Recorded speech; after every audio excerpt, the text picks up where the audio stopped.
band around because they always played in bars, so music and booze was always a good combination. And we were sitting at a bar in one of those Delaware River bars, and we kind of stood out because we were 20 years older than everybody else there. And at least 20. And someone said to us, you know, are we connected with the band? And Karen in her witty said, yes, we produced the drummer. So and Chris started out as a child like everyone else, you know. And he always had a sense of rhythm. Karen was in her 7th month of pregnancy. We went to a Bruce Springsteen concert, and he was dancing in the dark, and we thought we'd give birth right there at Madison Square Garden that night, because he was rolling and tumbling the whole night through. He had a short fuse, as we all know. It's still with him today, and he gets he's a little tightly wound, you know. But he's a great guy, and I want to say, and he's got great friends. There's guys in this room that he's known. They've known each other since they're 6 and 7 years old, and I think that's great. And I think they should, no matter what they're doing, and as their lives get more complicated with wives and families, should just keep in touch and keep getting together. And that's really great. We got these guys. They're all around his age. All graduated the same year basically, and all known him since they're 6 and 7 years old. He played soccer with a lot of these guys, and he played music with one of them. Their first basement band, we called it, because they never play anywhere but my basement.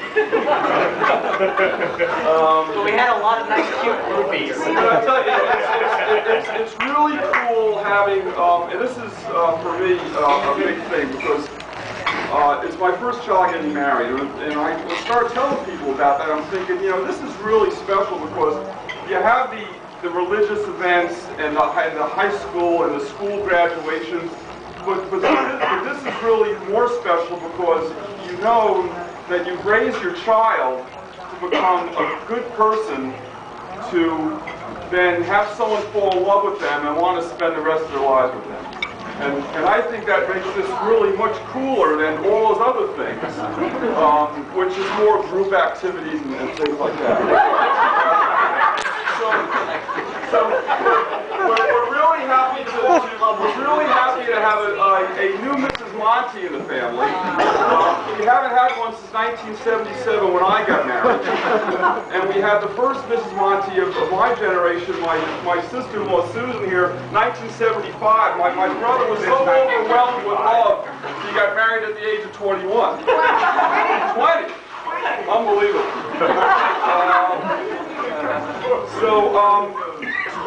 Tomorrow we're going to hear some words, and words are key to the way we communicate. And two words we're going to hear tomorrow is I do, right?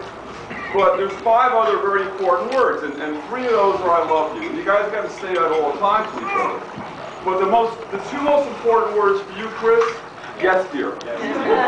Okay, that's very important. So just be best friends, be best lovers, laugh a lot, and you'll get through life. Because there's bumps, but there's a lot more happiness than bumps. Let me tell you. In closing, I'd like to leave you with a few words from my father, who's now at the great racetrack in the sky. He didn't say too many intelligent things, but he said a few. And one of them is, you're never too old to kiss your father. And you know, being in a warm Italian family, we do that. The other thing that's even more important is when you're in a restaurant, never put your back to the door. and Chris does that. He takes laughs all the time. Yeah, but we fight about it. I need to see what you got to fight for that seat. But I tell you, I just want to wish you guys, good luck and great happiness and great health. And I love you both. And let's give them both